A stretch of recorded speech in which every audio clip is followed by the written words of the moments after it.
안녕하세요. 중도입니다. 오늘은 그 자양동의 신통기획 도전기 이런 내용으로 한번 영상을 만들어 봤습니다. 그 자양 4동이 어디냐면 여기거든요. 그래서 입지를 보시면 이 건너편에 압구정이 있고 여기가 청담입니다. 그리고 이쪽은 잠실이죠. 그래서 이 한강변을 이렇게 볼 수 있고요. 그다음에 여기가 강변북로입니다. 요 강변북로가 이제 지하될 거라는 이슈가 있죠. 오세훈 시장님이 말씀하셨는데 이게 사실 언제 될지는 모릅니다. 어쨌든 이 한강변에 지금 개발 안 된 곳이 거의 없거든요. 요 자양 4동과 요 자양 3동 일부, 자양 2동 일부 이쪽이 되는데 이쪽은 이제 노후도가 안 돼가지고 사실 신통기획에 도전하진 못하고 모아타운 정도 될 것 같고요. 합정 망원의 일부가 있습니다. 그래서 이 희소성 때문에 이번에 되게 관심이 많이 집중됐는데 신통기획 2차에 당첨이 되었습니다. 그래서 이 자양동의 신통기획 도전기 이런 내용으로 제가 영상을 지금부터 설명드릴 텐데요. 요게 이제 1차에 도전한 거예요. 그러니까 21년에 도전한 거죠. 21년에 도전했는데 파이팅하고 떨어졌어요. 이때 당시에 한 구역당 한 구당 한 개씩 지정을 해주기로 했는데 서울시가 말을 바꿨습니다. 그래서 두 개가 도전했는데 둘 다 떨어졌죠. 떨어지고 근데 왜 떨어졌을까? 당시 이유가 현금 청산자 비율이 높다는 이유였다. 왜냐? 신축 빌라 업자 형님들이 겁나게 작업을 했다. 왜죠? 돈이 되니까. 입지가 좋고 또 공사도 하기 좋은 평지잖아요. 그러니까 신축업자 형님들이 작업을 많이 하셔서 여기, 여기, 여기 굉장히 많이 작업을 하셨다. 근데 이게 왜 현금청산이 되냐면 이 서울시에서 권리산정일을 21년 9월 23일로 한 거예요. 그러니까 이전에 보존등기가 나와야지. 이게 되게 약간 말이 안 되는 말인데 9월 23일 기준으로 보존 등기가 안 나온 것들은 다 현금청산이에요. 그러니까 지금 건물을 짓는 중에도 팔 수가 있잖아요. 그래 그런 분양권 같은 걸 산 사람들은 다 현금청산이에요. 그래서 현금청산자 비율이 1구역에 13%, 2구역에 18%가 나왔습니다. 그리고 나서 선정 미선정 구역은 이게 미선정 구역은 뭐냐면 그러니까 한 구에서 서울시로 이제 여기서 우리가 출연했으니까 서울시에서 이제 판단해라. 여기서 우리가 다 넘기면 너희가 너무 할 게 많으니까. 그래서 광진구 같은 경우는 두 개를 넣었습니다. 서울시에. 근데 결국 둘 다 떨어졌죠. 떨어지고 나니까 얘네가 미선정 구역이 된 겁니다.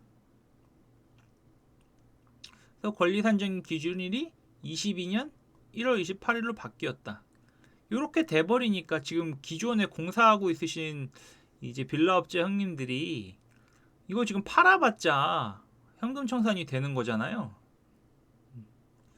그래가지고 이제 반대 세력이 붙었어요. 그러니까 그래서 역세권 시프트를 해야 된다. 이거 신통기획 안 된다 이러면서 되게 반대 세력이 붙었었고 어쨌든 이 9월 23일에서 10월 28일로 바꾸니까 이 사이에 보존 등기가 나온 것들은 현금 청산을 안 당했죠. 근데 1월 28일까지 다 못 지으신 분들, 못 지어서 등기가 안 나오신 분들은 다 현금 청산이 될 예정입니다. 근데 요것도 아마 정책이 바뀌어서 구원받을 확률이 좀 있다고 생각합니다. 어쨌든 그렇고요. 어쨌든 이러다 보니까 현금 청산자 비율이 우선 줄어들었다. 그리고 토지거래 허가구역으로도 묶였다. 토지거래 허가구역은 갭 투자를 못 한다는 거고 실거주만 해야 됩니다. 그리고 예전에는 이게 18m 제곱 이하는 갭 투자가 됐는데 이것도 지금 5m인가요? 6m죠. 6m로 바뀌었습니다. 그러니까 6m면은 거의 이거 대지 지분으로 1점 몇 평이잖아요. 얘네는 5점 몇 평이고. 그래서 요때는 뭐 갭 투자가 됐는데 그나마 지금은 이제 아예 안 된다고 보시면 됩니다. 그래서 주민들은 어쨌든 화가 많이 났죠. 왜냐면 원래 이게 현금 청산에 대한 게 점수에 그 기준이 없었거든요. 그래서 저희 이쪽 자양동 쪽이 점수가 높았는데, 그래서 이제 떨어지고 나서 억울하다 이런 걸 시위를 했죠. 그래서 그 옆에 길 건너에 오세훈 시장이 사시거든요. 그래서 새벽에 찾아가서 시위도 하고 우리 왜 떨어뜨렸냐 이렇게 말씀도 듣고 뭐 그래서 이렇게 이제 또 시위도 같이 하시고 이렇게 뭐 하셨죠. 되게 고생 많으셨습니다. 그리고 요번에 1, 2구역이 합쳤고 구역을 조금 조정해서 현금 청산자 비율도 줄이고 다시 재도전했다.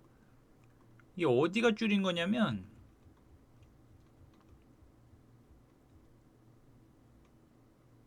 여기가 이렇게 줄였습니다. 여기를. 아니죠. 여기를 줄였죠. 여기를 이렇게 줄였습니다.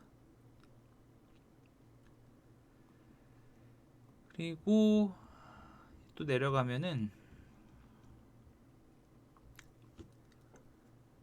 어쨌든 구역도 조정하고 아까 말씀드린 것처럼 현금 청산자 비율도 권리 산정일이 바뀌면서 줄어들어서 1, 2구역을 합쳐서 도전했어요. 왜냐면 한 구에당 하나씩만 된다고 하니까 아예 합쳐서 넣자. 그게 더 확률이 높다. 더군다나 구역을 좀 넓혀도 1차에 당첨된 지역들 보니까 딱히 상관없더라. 그래서 이런 식으로 합쳐서 했습니다. 그리고 이렇게 주민 설명회도 했는데 굉장히 많은 분들이 오셨죠. 그래서 되게 성황리에 맞췄고 이제 근데 제가 볼 때는 이 부동산 시장이 하락을 하지 않았으면은 안 되었을 확률도 높다고 본다. 왜냐하면 부동산 하락장은 관에서 이게 서울시가 되게 절대적이거든요. 이 개발 사업에서. 그래서 시장이 만약에 계속 오르는 이런 상태였으면은 이걸 지금 안 해줬을 확률도 높았어요. 근데 좀 운이 좋은 건지 나쁜 건지 이 시장이 이렇게 급락하고 있었으니까 이 좋은 입지도 결국 서울시에서 해주셨습니다. 어쨌든 그리고 이제 곧 대개발의 시대가 옵니다. 그래서 최선을 다하고 결과를 기다렸는데 좋은 결과가 나와서 주민분들이 많이 기뻐하시고 계시고 이게 아까 말한 부분입니다. 빠졌습니다. 근데 이게 보시면 이건 제가 그냥 그린 건데 여기 성수 전략정비구역이 바로 옆이에요. 8,500세대가 나오고 요 자양 1, 2구역 통합이 3,500세대, 그 다음에 여기 자양 롯데캐슬 리버파크 시그니처 820세대, 여기 자양동 모아타운 여기가 1,500세대 이렇게 해갖고 거의 14,000에서 15,000세대가 나올 예정입니다. 이렇게 개발을 한꺼번에 해야지 시너지 효과가 더 많이 나겠죠. 그래서 당첨이 되고 나서 현수막들이 붙고 있습니다. 뭐 국민의힘에서도 하나 붙였고 이제 시공사들에서도 계속 붙이고 있죠. 뭐 삼성물산에서도 붙이고 계속해서 붙이고 있는 그런 상황입니다. 근데 이 신통기획을 했을 때도 당연히 시간은 오래 걸립니다. 근데 장점이 5년에서 2년으로 정비사업 지정되는 걸 최대한 빨리 해주겠다 이 뜻이거든요. 그래서 이제 3년을 아끼는 그런 효과가 있고요. 그 다음에 지금 서울시 상황이 신통기획, 역세권, 시프트, 모아타운 이렇게 뿐이 안 해주거든요. 근데 이 공무원 숫자가 신통기획이 제일 많아요. 그래서 요거 서열을 매기면 신통기획이 당연히 제일 좋고 속도가 빠릅니다. 오세훈 시장이 신통기획에 되게 사활을 걸었다고 저는 보고 있고요. 또 재건축 재개발 소요기간 분석 이걸 보시면 재개발은 평균 8년입니다. 그러면 이상적으로 보면은 2년에서 8년을 하면은 10년의 뒤에 입주한다는 결론이 나옵니다. 이러면 지금 2023년이니까 뭐 2033년 빠르면 2033년에 입주할 것 같습니다. 예정입니다, 당연히. 그래서 이제 다른 걸 좀 보실 텐데, 여기 아실이거든요. 아실에도 이미 이렇게 표시가 돼 있습니다. 여기가 아까 빠진 거죠. 그래서 이렇게 한강변을 보게 되겠습니다. 이렇게 시너지 효과를 나게 이렇게 구역을 다 지정을 하고 있거든요. 이번에 신통기획 당첨된 데를 보면요. 그래서 되게 신경을 많이 쓰고 있구나라는 걸 아실 수 있고요. 자양동 쪽을 잠깐 보시면, 그리고 지금 1월 초에 규제 지역 해제가 굉장히 많이 되었어요. 이게 이제 문재인 정부 때 규제 지역인데, 비조정 지역과 조정 지역, 한국이 다 조정 지역이었죠. 근데 최근에 어떻게 바뀌었냐 보면은,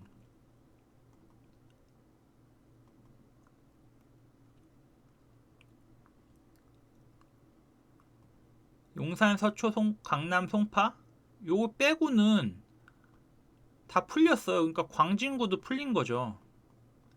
근데 이게 되게 파격적으로 풀렸죠. 근데 또 투기 과열지구에서 비조정 지역으로 풀렸습니다. 이렇게 되면은 개발 사업 측면에서 굉장히 많은 규제가 풀리거든요. 그래서 이 밑에를 잠깐 보시면,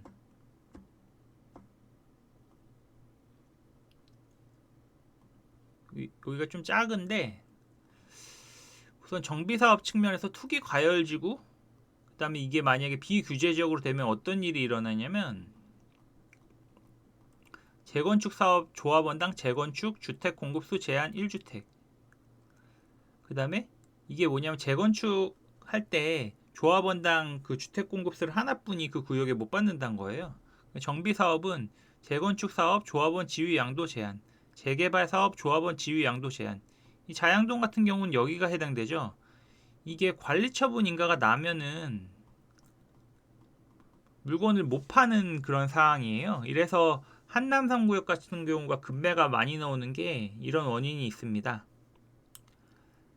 그래서 재개발 사업 조합원 지위 양도 제한, 관리 처분 계획 인가 후 소유권 이전 등기 시까지. 물론 예외가 있습니다. 1세대 1주택자 같은 경우가 10년 보유하고 5년 거주하면은 매도할 수 있고, 또 다른 예외 상황이 있긴 한데 요게 풀리는 게 좀 크고요. 그 다음에 정비사업 분양주택 재당첨 제한 5년. 이건 뭐냐면, 이 투기과열지구에 물건이 두 개 있다고 가정해보면, 이 관리처분 인가를 기산일로 잡고 뒤에 게 이 조합원 분양 신청 요때를 기산일로, 요걸 이제 기점으로 해갖고 이게 5년 안에 있으면은 이게 현금 청산되는 이슈예요. 그래서 이 투기과열지구의 물건을 이제 초기 재개발이나 아니면 관처 전에 갖고 계신 분들은 대부분 이제 한 개 정도 갖고 있었습니다. 이것도 당연히 2017년 10월 이전에 샀으면은 뭐 또 해당이 안 되고 이런 예외 상황이 있긴 한데, 어쨌든 이게 다 풀려버렸습니다. 그리고 주택 취득 시 기타 자금 조달 및 입주 계획 신고 의무 증빙 자료 제출. 그러니까 이거 이제 할 필요도 없는 거죠, 비규제 지역이니까. 그래서 이 정비 사업 쪽에서 굉장히 많은 게 지금 좋아졌고요. 지금 이거 굉장히 먼 미래 얘기지만 분양가 상한제도 폐지가 됐잖아요. 이것도 사업성 증가로 이어질 것입니다. 다음에 뭐 이거는 이제 당첨된 내역 그냥 제가 떠났는데, 이렇게 당첨이 되었습니다. 구역이 큽니다. 여긴 대부분 2종입니다.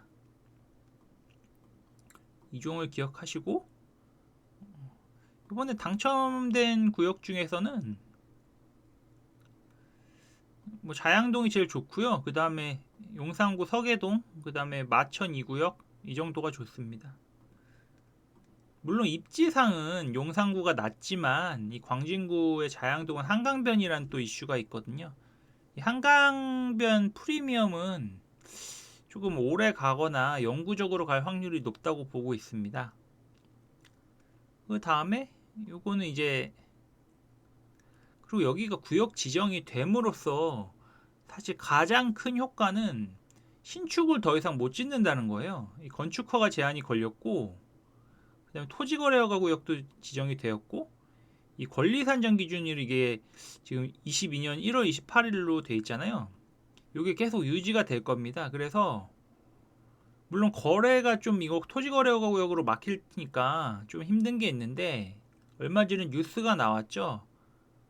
강남 쪽과 여의도, 성수, 목동 이쪽 토지거래허가가 풀릴 수도 있다. 그래서 요 신통기획 지역도 토지거래허가 구역이 풀리는지 보면 좋을 것 같은데, 제 개인적인 생각으로는 쉽지 않을 것 같다고 보고 있습니다. 어쨌든 중요한 거는 이 건축허가 제한과 권리산정일이 이렇게 잡혀 있어가지고 신축 난입이 더 안 된다는 게 가장 중요하다고 보겠습니다. 이게 정말 중요한 거고요. 그다음에 그 자양동 쪽 아까 보시면은 요 재건축 자양 1구역이 나오잖아요. 이게 롯데캐슬 리버파크 시그니처인데 23년 7월 예정이에요. 878세대고 위치는 여기입니다. 그리고 어떻게 만들어질 거냐면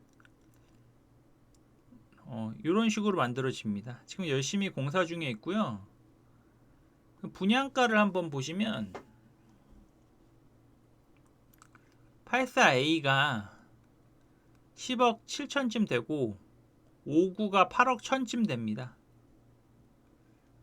얘네 시세가 이게 그 7월 정도까지는 뭐 23억 얘기까지 나왔거든요. 근데 지금 이제 한국 부동산, 특히 경기도 서울 부동산이 8, 9, 10, 11, 12에 폭락을 했잖아요. 그래서 지금 뭐 전매 제한 걸려서 뭐 팔거나 이러진 못하는 상황인데 아마 뭐 한 5억 정도 빠진다고 보시면 되겠습니다.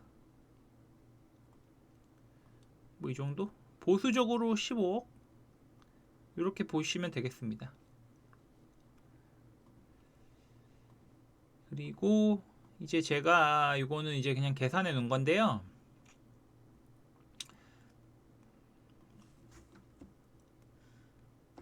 자양 4동이 세대수가 1509세대예요. 대지는 13만 8866m 제곱이고요. 요거를 평으로 바꾸면 42,006평이에요. 그럼 세대당 대지 지분은 27.8평이 나옵니다.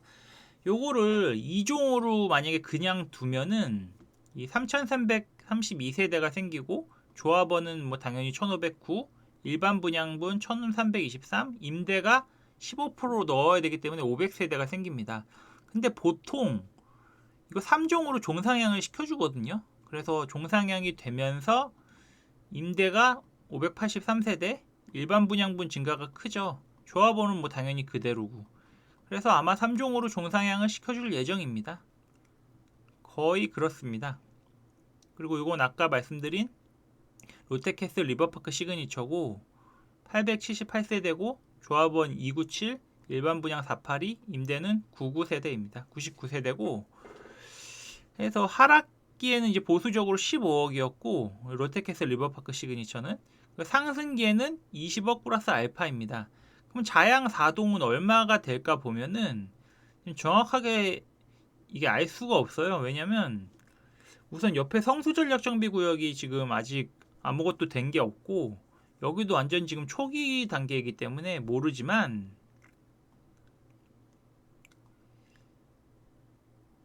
우선은 여기에 비해서 여기의 장점은 어쨌든 한강뷰가 보인다는 게 장점이고 세대수가 여기 뭐 900세대 정도였는데 여기는 지금 3500세대 이렇게 말씀드렸잖아요. 이 대단지 프리미엄이 있고 또한 역세권이 가깝다는 게 있고 공원을 조금 더 편하게 갈 수 있다 이런 장점이 있겠습니다. 더군다나 이쪽에 사시는 분은 아시겠지만 이쪽 분위기와 이쪽 분위기가 좀 다르잖아요. 그래서 제가 볼 때는 뭐 이거는 뭐 이제 판단의 몫이죠. 그리고 부동산 시장의 상승기로 돌아선다면 아까 여기가 23억 얘기가 나왔었거든요. 23억 플러스 알파가 되겠습니다. 이 알파는 뭐냐? 대단지, 한강뷰,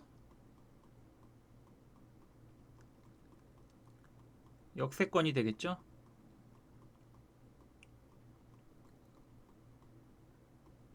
그래서 오늘은 간단하게 자양사동 재개발지에 대해서 살펴봤습니다. 들어주셔서 감사하고 알람, 구독, 설정 해주시면 감사하겠습니다. 감사합니다.